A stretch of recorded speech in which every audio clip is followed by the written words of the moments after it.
Hello friends, आपके साथ आज की इस वीडियो के अंदर चर्चा करेंगे बाज़ार के ऊपर। और बाज़ार में अभी रिलायंस के रिज़ल्ट का इंतज़ार कर रहा था मैं, लेकिन इंतज़ार करते करते मैंने डिसाइड किया कि चलिए अभी रिज़ल्ट नहीं आया। हालांकि जियो के जो इन्फॉर्मेशन है वो थोड़ी इन्फॉर्मेशन मिली है, जियो के जो रिज़ल्ट्स हैं वो हैं, लेकिन पूरे रिलायंस इंडस्ट्रीज़ के रिज़ल्ट अभी तक जो है उपलब्ध नहीं है। तो अभी मैं आज के जो चर्चा का विषय है उसी पे बात करता हूँ कि जैसे मुझे ऐसा लगता है कि नवंबर के अंदर जो है बियर्स शायद हैवी रहेंगे, और उसके बारे में मैं चर्चा करता भी रहूँगा। और कल जो मैंने चर्चा की थी आज वैसा देखने के लिए बाज़ार में भी मिला। जो कल हम बोल रहे थे कि जो है प्रॉफिट बुकिंग आ सकती है, और आज देखिएगा बाज़ार सुबह बहुत तेज़ी से जो है चल रहे थे, बहुत अच्छे जो है गेंस थे निफ्टी के अंदर भी, बैंक निफ्टी के अंदर भी, और एकाएक जो है प्रॉफिट बुकिंग जो स्टार्ट हो गई। तो देखिएगा मैंने आपके साथ जो बात की थी वो कल उसी पे जो है चर्चा आज आगे बढ़ाते हैं। तो मैंने कहा था कि जो है प्रॉफिट बुकिंग का जो सेशन है वो स्टार्ट हो सकता है, और आज देखिएगा उस तरफ जो है पहला कदम जो है बढ़ता हुआ भी नज़र आया। अभी मार्केट जो है ऊपर से जब सेलिंग आई तो नीचे से खरीदारी भी ज़बरदस्त आई। उसका जो रीज़न है वो बड़ा सिंपल है। रीज़न ये है सिंपल कि देखिएगा जो शॉर्ट्स बने होते हैं ना, जो शॉर्ट्स पोजीशन वाले जो ट्रेडर्स हैं वो वास्तव में बहुत जल्दी घबरा जाते हैं, क्योंकि शॉर्ट कवरिंग बाजार के अंदर बहुत हैवी लॉसेस जो है शॉर्ट्स प्लेयर्स को करा देती है। तो यहाँ पर जो शॉर्ट्स है मैं ये कहूँगा कि थोड़े कमज़ोर दिल के लोग होते हैं। वो मार्केट के अंदर जैसी रिकवरी आती है तो उनकी घबराहट जो है तेज़ी से बढ़ती है, क्योंकि शॉर्ट्स वालों को ये पता है कि मार्केट कहीं तक भी जा सकती है, लेकिन बुल्स को पता है कि मार्केट जीरो से नीचे नहीं जाएगी। तो इसीलिए ध्यान रखिएगा कि जो शॉर्ट्स के अंदर प्रॉफिट्स और लॉसेस बहुत तेज़ी से होते हैं। तो इसीलिए जो शॉर्ट्स के अंदर जो शॉर्ट्स थे पिछले कुछ 4-5 दिनों से, वो शॉर्ट्स जो है यहाँ पे नीचे कवर होते हुए नजर आए। और यहीं पर मुझे पर्सनली ऐसा लगता है कि जो बड़े प्लेयर्स हैं वो अपने शॉर्ट्स बना रहे हैं। अभी अभी शॉर्ट्स बना रहे हैं, मार्केट उसके बाद गिरेगी।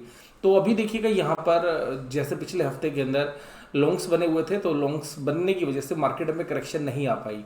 और आप देखिएगा एफएनओ की एक्सपायरी वाले दिन तक भी जो है नेगेटिव सेंटिमेंट्स आपको मिल रहे थे इंटरनेशनल मार्केट से, लेकिन उनको भी जो है नज़रअंदाज कर दिया। हालांकि कल रात जो है डाउ जोन्स पॉजिटिव बंद हुआ था, लेकिन फिर भी आज हम माइनस में बंद हुए, क्योंकि डाउ जोन्स का फ्यूचर एक समय पर जो है 400 पॉइंट से ज़्यादा की नेगेटिव रिटर्न्स के साथ काम कर रहा था। लेकिन फिर भी हमारे बाजार अब पूरे एशियन मार्केट्स का अगर हम देखें तो काफ़ी अच्छे तरीके से जो है अपने आप को मैनेज कर पाए। थे के लेवल्स पर एक अच्छी बाइंग आई, और उसका मेन रीज़न ये है कि जो शॉर्ट्स है वो अपनी पोजीशंस के अंदर जैसे ही प्रॉफिट में आते हैं तो वो कवर कर लेते हैं, या जो शॉर्ट्स थे जो ट्रैप हो रखे थे शॉर्ट्स, उनको आज राहत जो है मिलती हुई नजर आई। और इसके अलावा देखिएगा रिलायंस के रिजल्ट पर भी दारोमदार था। तो अभी देखिएगा रिलायंस के रिजल्ट के बाद जो है एक वीडियो मैं आपके साथ वहाँ पर शेयर करता हुआ नजर आऊँगा। और आज कैसे लगा कि शॉर्ट्स बनने शुरू है, आपको इंडिकेशंस मिल गया कल से भी। कल देखिएगा फॉरेन इंस्टीट्यूशनल इन्वेस्टर्स ने एफएनओ के सेटलमेंट वाले दिन बाइंग नहीं करी बल्कि सेलिंग की थी, यानी कि उन्होंने अपने लॉन्ग्स को जो है कवर कर लिया, और शॉर्ट्स को जो है शायद उन्होंने अभी बिल्डअप कर लिया। तो शॉर्ट्स को उन्होंने रोल ओवर किया कल भी, और आज भी देखिएगा 870 करोड़ की सेलिंग है। वहीं डोमेस्टिक इंस्टीट्यूशनल इन्वेस्टर्स ने आज माल खरीदा है। और मुझे ऐसा लगता है कि जो नवंबर है वो मंदा क्यों होगा, इसके अंदर कुछ रीजंस हैं। देखिएगा यूएस इलेक्शन एक रीज़न है, लेकिन मैं उससे ज़्यादा रीज़न बताऊंगा आपको कि अभी यूएस की जो कंपनीज़ हैं वहाँ पर अगर जो मेगा कैप्स हैं, यानी कि जो डाउ जोन्स की 30 टॉप कंपनीज़ हैं, या जो S&P 500 के अंदर जो टॉप कंपनीज़ हैं, या नेस्डेक के अंदर जो टॉप कंपनीज़ हैं, वहाँ के जो रिजल्ट्स हैं वो उतने अच्छे नहीं आ रहे हैं जितना यूएस मार्केट जो है एक्सपेक्ट कर रही थी।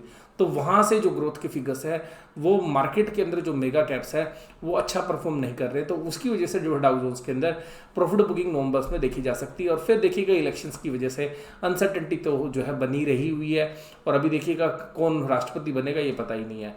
तो यहाँ पर इस वजह से यूएस मार्केट में जो है वोलेटिलिटी रहेगी। शुरू में हम शायद इम्पैक्ट नहीं करेंगे, लेकिन अगर वोलेटिलिटी डाउ जोन्स के अंदर बढ़ती हुई नजर आएगी तो हमें भी मजबूरन जो है उसका असर देखने के लिए मिलेगा। अब बात करते हैं इंडिया के। देखिए अगर आप इंडियन कंपनीज की भी बात करेंगे, और मैं जो रिजल्ट एनालिसिस कर रहा हूँ, कहीं पर भी आपको ऐसी कोई परफॉर्मेंस नज़र नहीं आएगी जिसको आप ये कह सकें कि बहुत अच्छे रिजल्ट्स आए, बहुत कंपनियां बहुत मुश्किल से अपने आप को मैनेज कर पा रही हैं। जो भी ग्रोथ है वो नदारत है, मार्केट उसके आगे काफ़ी आगे जो है फॉरवर्ड हो चुकी है। अगर आप फाइनेंशियल्स के आगे देखेंगे तो मार्केट आगे है, यानी क्योंकि लिक्विडिटी की वजह से। तो जब वो लिक्विडिटी जो है शिफ्ट होगी या तो दूसरी असेट्स क्लास के अंदर या किसी दूसरी वैल्यू असेट्स के अंदर, तो उसकी वजह से भी मुझे लगता है कि नवंबर के अंदर एक प्रॉफिट बुकिंग आ जाएगी। और उसके बाद देखिए जो दिसंबर का महीना होता है वो जनरली फॉरेनर्स के लिए जो छुट्टी वाला जो है महीना होता है। तो जो क्रिसमस की जो छुट्टियां होती हैं वो यूएस के अंदर या यूरोपियन रीजन के अंदर वहाँ पे रहती है। तो आप पूरा का पूरा आप देखेंगे तो वो उससे पहले भी अपनी हल्की पोजीशंस कर लेते हैं। तो नवंबर के अंदर भी हल्की पोजीशंस होने के एक ये रीज़न ये भी रहता है। तो यहाँ पर मुझे यहाँ पे फंडामेंटल रीजंस ज़्यादा लग रहे हैं, क्योंकि यूएस की बड़ी कंपनीज में भी अच्छे रिजल्ट्स नहीं है और मार्केट उसके आगे चली जा चुकी है। उसी तरीके से इंडिया के अंदर भी अगर आप बात करेंगे तो इंडियन कंपनीज के रिजल्ट्स जो हैं इंप्रेसिव नहीं है। हालांकि कुछ कंपनियों में बस आप देखिएगा एडजस्टमेंट्स की हुई है, अकाउंटिंग की भाषा में हम उसे बोलते हैं कि विंडो ड्रेसिंग कर रखी है। कुछ चीज़ें इस तरीके से मैनेज की गई कि रिजल्ट ख़राब ना लगे। अकाउंटिंग के प्रिंसिपल्स को, पॉलिसीज़ को यूज़ करके इस तरीके से अकाउंट बनाए गए हैं कि रिजल्ट ठीक लगे, ख़राब ना लगे। मोस्टली अगर आप देखेंगे तो रिजल्ट्स के अंदर कोई दम नहीं था। इवन ऑटोमोबाइल्स के ऊपर जिसके अंदर बात की जा रही थी कि बहुत दम है, उन्होंने पिछले साल के जो प्री कोविड लेवल्स थे वो भी अचीव जो है नहीं कर पाए। रीज़न अगर आप 6 मंथ्स की स्टेटमेंट देखेंगे, क्योंकि अगर 3 महीने लॉकडाउन के थे तो उसके बाद जो है रिकवरी आनी चाहिए थी, लेकिन ऑटोमोबाइल्स में भी जो है उतना दम नहीं नजर आया। पिछले क्वार्टर में बात हो रही थी कि जो है रूरल प्रेजेंस की वजह से रूरल डिमांड आएगी। रूरल का भी जो असर है पिछले क्वार्टर में था, जितना था उतना असर यहाँ पर नहीं है। तो अल्टीमेटली अब हम जब इस क्वार्टर के अंदर जब हम जा रहे हैं, अक्टूबर जा चुका है, नवंबर और दिसंबर के अंदर, तो यहाँ पर एक ऐसी सिचुएशंस के अंदर हम पहुँच गए हैं जहाँ पर की ग्रोथ हमें नज़र नहीं आ रही है। और आईआईपी की डेटे से भी जो है, अगर आप आईआईपी का डाटा देखेंगे तो उससे भी आपको पता चल रहा है कि कहीं पर भी जो है ग्रोथ नहीं है। अगर लिक्विडिटी एक बार अगर निकलती है तो एक बहुत बड़ा जो है प्रॉफिट बुकिंग का जो है साधन बनता है। और देखिएगा जो बुल्स हैं वो काफ़ी अच्छे प्रॉफिट पे हैं और प्रॉफिट जो है वो बुक एक अप्रोप्रिएट टाइम पे करते हैं। तो अप्रोप्रिएट टाइम जो है नवंबर इसलिए भी है क्योंकि देखिएगा जो लोग छुट्टी पे जाएंगे तो वो अपना प्रॉफिट बुक करके जाएंगे या फेस्टिवल पर अपनी टेंशन लेके जाएंगे। तो इस वजह से भी नवंबर के अंदर एक सेलिंग जो है हमें लगती है। तो मैं ये नहीं कह रहा हूँ कि मार्केट क्रैश कर जाएगी, लेकिन एक नॉर्मल प्रॉफिट बुकिंग जो है होनी चाहिए। और अगर वहाँ पे वो सीवियर होती है और अगर इकोनॉमिक इंडिकेशंस भी अगर ख़राब आते हैं और लिक्विडिटी ज़्यादा निकलती है तो फिर पेन जो है बड़ा भी हो सकता है यहाँ पर। इसके अलावा अगर आप फॉरेन के प्लेयर्स के बाद अगर आप एफएनओ के अंदर भी सौदे देखेंगे तो जो पुट के प्रीमियम्स हैं वो काफ़ी ज़्यादा हैं एज़ कम्पेयर टू कॉल्स। तो जो पुट के प्रीमियम ज़्यादा है, यानी कि पुट लोग ज़्यादा पैसा देके भी खरीदने के लिए तैयार हैं सेम स्ट्राइक प्राइस की। अगर आप उसको अंडरलाइंग असेट्स यानी कि इंडेक्स से बात करें या स्टॉक से बात करें, अंडरलाइंग असेट्स से अगर आप उसको कंपेयर करें पुट्स की वैल्यू को, तो पुट की जो प्रीमियम्स है वो करीबन 1.2 1.3 टू कॉल है, यानी कि 1.25 गुना 1.5 गुना, कुछ केसेस में तो आपको 1.5 टाइम्स तक भी जो है पुट के प्रीमियम्स मिलेंगे कुछ शेयर्स के अंदर। तो यहाँ पर जो है इंडिकेशन हमें मिल रहा है कि ये जो महीना है इसमें एक प्रॉफिट बुकिंग आएगी। और आज जिस तरीके से ऊपर के लेवल के ऊपर जो है बड़े प्लेयर्स ने माल बेचा, तो वो भी यहाँ पे एक इंडिकेशन हो रहा है। मैं ये नहीं कह रहा कि नवंबर में शुरू में आ जाएगी, बट नवंबर का जो पूरा जो सीरीज़ है, यानी कि जो भी सीरीज़ हमारी स्टार्ट होगी हम उसकी बात कर रहे हैं। तो उसके बाद देखिएगा आज निफ्टी आज 11,748 और नीचे 11,535, 11,748, 11,535, यहाँ तक जो है मार्केट ने आज जो है ये सारा जो है करके दिखाया। और यहाँ पर देखिएगा मार्केट ये जो हाई है ये शुरू के 2 घंटे में ही बन गए, लेकिन उसके बाद देखिएगा एक प्रॉफिट बुकिंग आई और फिर प्रॉफिट बुकिंग के बाद जो है नीचे से बाइंग आई और फिर देखिएगा मार्केट अपने आप को मैनेज कर पाई। और यहाँ पर अगर आप देखिएगा जो लोग ट्रेडर्स हैं तो मैं आपको उनको बोलूँगा कि जो आप पीवीएट लेवल्स को जो है जरूर दिन में ट्रैक करिए। अगर आप शेयर्स में भी ट्रेड कर रहे हैं तो जो इंडेक्स है उससे आपको काफ़ी बड़ा आइडिया मिल जाता है। तो देखिएगा यहाँ पर ये पहला जो रेजिस्टेंस था 11,741, तो मार्केट लगभग इसी के आसपास जो है वहाँ पे रेजिस्टेंस मिला और पहले रेजिस्टेंस को क्रॉस नहीं कर पाई।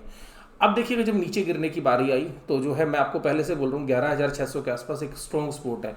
अगर 11,000 टूटेगा तो फिर अगर क्लोजिंग बेसिस पे तो फिर नीचे मार्केट जो है जानी शुरू हो जाएगी। लेकिन आज 11,600 को मैनेज कर लिया बुल्स ने और देखिएगा 11,535 पे गई और ये देखिएगा सेकंड सपोर्ट थी इसकी। तो जो सेकंड सपोर्ट थी 11,536 पे, तो ये जो पीवट लेवल्स हैं ये आपको मनी कंट्रोल की वेबसाइट्स पे या बाकी वेबसाइट्स पे मिल जाएंगे। तो ये जो ट्रेडर्स हैं इंडेक्स के अंदर भी या इवन स्टॉक स्पेसिफिकली, तो आप इनको अगर वॉच करेंगे तो देखिए 11,536, 11,535 यानी कि केवल 0.55 का फर्क है। यहाँ पर भी देखिए 11,603, ये मैं आपको स्पोर्ट बताता जा रहा हूँ कि ये जब स्पोर्ट टूटी थी तो इसकी जैसी क्रैक हुई थी तो आप देखिएगा आज भी करीबन 20-25 पॉइंट निफ्टी तुरंत टूट गया था। और यहाँ पर देखिएगा सेकंड स्पोर्ट से जो है इसने बाउंस लिया। तो ये आप जो है यूज़ करेंगे तो आप अगर ट्रेडिंग करते हैं तो आपके काम आ सकते हैं। उसके बाद देखिएगा इस निफ्टी के बाद अगर हम बात करें बैंक निफ्टी की, और निफ्टी के अंदर आज कौन कंट्रीब्यूटर्स थे उनकी बात करना चाहेंगे। तो आज देखिएगा रिलायंस का रिजल्ट था तो लोगों ने एंटिसिपेशन के अंदर आज इस शेयर को खरीदा। और मैंने कल आपको बोला भी था कि 2000 से लेके 2020 के बीच में एक अच्छी सपोर्ट और एक टेक्निकल बाउंस बैक भी इसमें आना बनता है। और यहाँ पर देखिएगा 2054 रुपये के ऊपर आज ये चला, और यहाँ पर आज निफ्टी को 40 पॉइंट बढ़ाने में भी इसका योगदान रहा। उसका TCS, अदानी पोर्ट, नेस्ले और ITC, और अदानी पोर्ट आज इंडेक्स के अंदर एक हैवी वेट था तो सबसे आगे लीड कर रहा था। हालांकि इसका इतना वेट नहीं है कि बहुत तो ज़्यादा असर जो कर सकता था। उधर इन्फोसिस में प्रॉफिट बुकिंग थी। आज बैंक्स और फाइनेंशियल सर्विसेज सेक्टर BFSI जो सेक्टर है उससे ज़्यादा अच्छा जो है माहौल नहीं मिला। आप देखिएगा ICICI बैंक के अंदर प्रॉफिट बुकिंग थी, बजाज फाइनेंस के अंदर, HUL के अंदर और भारतीय एयरटेल के अंदर। और जो मैंने ट्रेड आपके साथ पिछले हफ्ते जो है डिस्कस किया तो उसमें देखिएगा प्रॉफिट बढ़ता जा रहा है। बजाज फाइनेंस देखिएगा आज करीबन 2-2.5% गिरा और बजाज फिनसर्व कम गिरा है। तो जो बजाज फिनसर्व को लॉन्ग बोला था और बजाज फाइनेंस को शॉर्ट बोला था, अगर आप उसको पूरे मैच को देखेंगे तो आपका जो है आगे चल के भी अगर आप इसको थोड़ा सा लंबा लेके जाएंगे तो एक जहाँ पर भी ये गैप बढ़ेगा और वहाँ पे आपके प्रॉफिट होंगे तो वहाँ दोनों पोजीशंस जो है स्क्वायर ऑफ कर दी जाती हैं। ये स्ट्रेटेजी जो होती है इनमें थोड़ा रिस्क कम होता है, एक लॉन्ग और एक शॉर्ट्स। तो बहुत सारे प्लेयर्स इस तरीके की स्ट्रेटेजी को यूज़ करते हैं। तो अब देखिएगा यहाँ पर आज बैंक निफ्टी के अंदर, बैंक निफ्टी में खास बात करेंगे 24,277 यहाँ तक जो है निफ्टी गया, नीचे 23,612 पे जो है सपोर्ट मिला। और देखिएगा 23,822 एक ये पीवियट पॉइंट है, यहाँ पर एक सपोर्ट मिल रही थी, कल भी मिली, ठीक है जी, और उससे पहले भी बहुत बार यहाँ से बाउंस करा, लेकिन आज इसको तोड़ दिया। 23,612 में तुरंत जो है आप देखिएगा 10 मिनट के अंदर ये लेवल्स जो है इसको टूटने के बाद 10 से 15 मिनट लगे होंगे और ये लेवल टच कर दिए। लेकिन यहाँ पर जो शॉर्ट्स थे उनकी कवरिंग आती हुई नजर आई, और नीचे के लेवल पर यहाँ पे कवरिंग आनी एक और भी लाजमी थी। देखिएगा 2 इंडेक्स के मेन शेयर्स जिनके मैं बात बताऊँ वो आज अपने सपोर्ट के आसपास गए। 390 रुपये की स्ट्रॉन्ग सपोर्ट है, जैसे ये टूटेगा ICICI बैंक नीचे चला जाएगा। 390 पे कम से कम आधा 1 घंटा काम किया, हालांकि इसने 388 के आसपास के लो लगाए 388 के पास, लेकिन 390 पे काफ़ी देर ट्रेड किया और 390 के को जो है वो एक झटके में जो 390 टूटा था उसके बाद जो है, क्योंकि जब ऊपर से बुल्स माल बेचते हैं तो एक बार तो 1-2 रुपये नीचे चला जाता है, लेकिन 390 को जो है स्ट्रॉन्गली जो है मैनेज किया। और कल मैंने आपके साथ बात की थी HDFC बैंक के 1180 रुपये की, तो 1180 को जो है HDFC ने जो है स्ट्रॉन्गली जो है होल्ड किया। तो जब ये दोनों शेयर्स जो हैवी वेट थे उन्होंने होल्ड कर लिया अपने स्टॉप लेवल है, तो जो सपोर्ट लेवल्स हैं वहाँ पर जब होल्ड किया तो बैंक निफ्टी को जो है रिकवरी लेनी थी। तो इसी कारण से आप देखिएगा बैंक निफ्टी रिकवरी आ गई। और यहाँ पर देखिए आज बैंक निफ्टी ऐसी जगह बंद हुआ है जो बुल्स और बियर्स के बिल्कुल इक्वल बराबर पॉइंट्स पर है। अगर आप देखिएगा 23,900 से 24,277 तो करीबन 377 पॉइंट जो है वहाँ पर बनते हैं, और इसी तरीके से यहाँ पे 277 पॉइंट के आसपास बनते हैं। तो एक मिड के अंदर जो है मार्केट बंद हुई है, हालांकि बियर्स ने जो है थोड़ा सा पलड़ा जो है भारी रखा अपने आप को, लेकिन देखिएगा मार्केट ऊपर के लेवल पे काफ़ी आ चुकी है। तो यहाँ पे ये प्रॉफिट बुकिंग जो है बनेगी भी, और मैंने आपके साथ इंडिकेशंस भी की। लेकिन ये मेरी जो राय है ये व्यक्तिगत राय है, आप इसमें फर्दर एनालिसिस करिएगा कि ऐसा नवंबर में क्यों नहीं होना चाहिए। आज देखिएगा जो शेयर चले, अदानी 4.46, भारत पेट्रोलियम 3.51, कोल इंडिया 3.43, NTPC 2.14, सन फार्मा 2.14, 1.91, रिलायंस 1.85। अब आप सोच रहे होगे कि सर आज शेयर्स अलग कैसे हैं, जो निफ्टी के गेनर्स हैं वो आज मिल नहीं रहे। जो नॉर्मली गेनर्स होते हैं उनमें अगर आप टॉप के 5 या 6 शेयर्स देखेंगे तो बैंकिंग या फाइनेंशियल सर्विसेज सेक्टर से जरूर शेयर्स होते हैं, आज वो दिख नहीं रहे। आज नए नए शेयर्स मिल रहे हैं। देखिएगा ये ऐसा होता है जब मार्केट में करेक्शन होनी होती है तो जो शेयर्स नहीं चले होते हैं उनको भी चलना होता है। क्यों चलना होता है?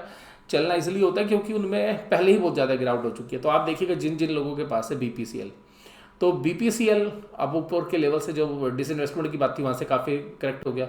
कोल इंडिया देखिएगा 300-350 रुपये में शेयर चलता था आज से 4-5 साल पहले, वहाँ से देखिएगा कहाँ आ गया। आप देखिएगा बहुत अच्छा डिविडेंड यील्ड है। तो यहाँ पर अब इन लेवल्स के बाद भी कितना गिर हो गया आप, तो यहाँ पे जो है इंडेक्स को मैनेज करने के लिए भी इन शेयर्स में बाइंग आ जाती है। एनटीपीसी जो है इसमें ज़्यादा बड़ी मूवमेंट्स होती नहीं है, तो जब नीचे आती है तो देखिएगा इसको रोकने के लिए, निफ्टी को गिरने से रोकने के लिए जो है सारी कवायद होती है। बढ़ा नहीं पाते हैं लेकिन गिरने से रोकने के लिए काम किए जाते हैं। सन फार्मा देखिए चला नहीं था, इसको रोका हिंडाल को। और देखिए कि रिलायंस बहुत बीट एंड डाउन हो रखा था, तो रिलायंस को आज देखिएगा फिर 1.85% चला, और आपको जो मैंने भी बताया था तो यहाँ पे रोका गया। तो अल्टीमेटली जो है बुल्स अपने लास्ट हथियार को अपनाने की कोशिश कर रहे हैं, क्योंकि जो बाकी जगह से उनको इतनी सपोर्ट नहीं मिल रही है। तो आप देखिएगा गेल जो शेयर्स अपने 52 वीक लो के आसपास हैं, मोस्टली शेयर्स देखिएगा। भारत पेट्रोलियम तो हालांकि 52 वीक से थोड़ा सा ऊपर है, लेकिन कोल इंडिया, एनटीपीसी, आप देखिएगा यहाँ पे ये गेल, ये सारे शेयर्स कैसे शेयर्स हैं, ऐसे शेयर्स जिनको रोका जा रहा है। आईटीसी का शेयर देखिएगा मार्केट को गिरने से रोक रहे हैं, तो ये होता है, लेकिन ये ज़्यादा दिन तक अगर रोक पाए तो बुल्स जीत जाएंगे। अदरवाइज ऐसा लग रहा मुझे, जो मेरी अपनी कैलकुलेशन है उसके हिसाब से, कि नवंबर के अंदर एक मंदी जो है बनती है, और रीज़न आपके साथ मैं शेयर कर चुका हूँ। उसके बाद देखिएगा आज गिरावट, देखिएगा फिर भारती एयरटेल, सहारा नहीं मिल रहा है। रिजल्ट में लॉस कम हो गया था, हमने कहा भी था कि एक दिन, जिस दिन रिजल्ट आए थे उसके बाद अगले दिन मैंने कहा बाउंस करेगा, अच्छा करेगा, वहाँ पे कर लिया, लेकिन ऊपर के लेवल फिर से लेंगे हीरो होंडा या हीरो मोटोको। तो इन सभी लेवल्स पर आपको जो है ये चीज़ें समझ में आ रही हैं। तो यहाँ पर अगर आप और इंडिकेशंस को भी देखेंगे तो जो मैंने आपके साथ बात की थी, ये 11,620-30 के आसपास जो है आज काफ़ी देर तक जो है निफ्टी रहा। और यहाँ पर अगर निफ्टी के स्ट्रॉन्ग होल्ड की अगर हम बात करें तो ये जो 11,642 के जो लेवल हैं, यहाँ से पहले 11,630 के आसपास काफ़ी देर जो है इसने टाइम स्पेंड किया। और हालांकि आज जो है निफ्टी का जो फ्यूचर है वो डिस्काउंट में भी आ गया था। तो अगर आप यहाँ देखिए तो 11,650 को अगर बेस माने, और यहाँ पर ये नीचे की तरफ अगर हम देखें 150 पॉइंट नीचे, तो 95 की जो है पुट की वैल्यू है। लास्ट ट्रेड प्राइस की अगर बात करें, अगर 150 पॉइंट इसमें जोड़ दें, अगर 150 पॉइंट इसमें जोड़ दें यानी कि 11,800, तो यहाँ पर जो है 73 रुपीज़ की वैल्यू है। ये जो पॉइंट्स है इसके बराबर की वैल्यू, तो यहाँ देखिएगा तो मैं आपको बोल रहा था 1.2 1.3 की वैल्यू जो है पुट में ज़्यादा है, और पुट में ओपन इंटरेस्ट भी जो है काफ़ी अच्छा है। ऐसा नहीं कि ओपन इंटरेस्ट नहीं है। अगर यहीं पर आप 11,800 पे देखेंगे दूर पे, तो 14,36,000 का ओपन इंटरेस्ट है, और आज 374 का ओपन इंटरेस्ट हुआ है, जबकि यहाँ पे 481 275 का हुआ है। तो यानी कि खरीदने वाले लोग जो है यहाँ पर काफ़ी ज़्यादा पैसा दे रहे हैं, क्योंकि देखिएगा अगर वो बेचने वाला तब बेचेगा जब उसको एक्स्ट्रा कुछ मिलेगा। तो जब पुट बेचने वाले को 10-15 रुपये एक्स्ट्रा मिल रहे हैं, तो क्यों मिल रहे हैं? क्योंकि बायर डिमांड कर रहा है कि मुझे ज़्यादा कीमत पे दे चाहिए। तो देखिएगा यहाँ से भी जो है इंडिकेशंस आपको मिल रहा है। हालांकि ये इस हफ्ते की है, इस हफ्ते की में ज़्यादा कुछ नहीं मिलेगा आपको। अगर आप ज़्यादा इसमें एनालिसिस करेंगे तो आप सेकंड वीक में, जो इससे अगले वाले वीक है, उससे ज़्यादा आपको अंडरस्टैंडिंग मिलेगी, क्योंकि आज तो इसका जो है पहला ही दिन था। उसके बाद जो है हम आपके साथ जो है ये वार्तालाप करते रहते हैं। फिर भी आपको ये वार्तालाप किस तरीके का लगा, आपका अपने कमेंट्स जो हैं मुझे बताइएगा, और वीडियो इसी तरीके से देखते रहिएगा। और अभी आज और कल के अंदर मैं कुछ और वीडियो भी जो है आपके साथ जो है शेयर करने की कोशिश करूँगा, तो उन वीडियो के साथ आप जुड़े रहिएगा, आप अपने चैनल के साथ। और अभी के लिए जो है मैं इस वीडियो को समाप्त करता हूँ। Thank you very much.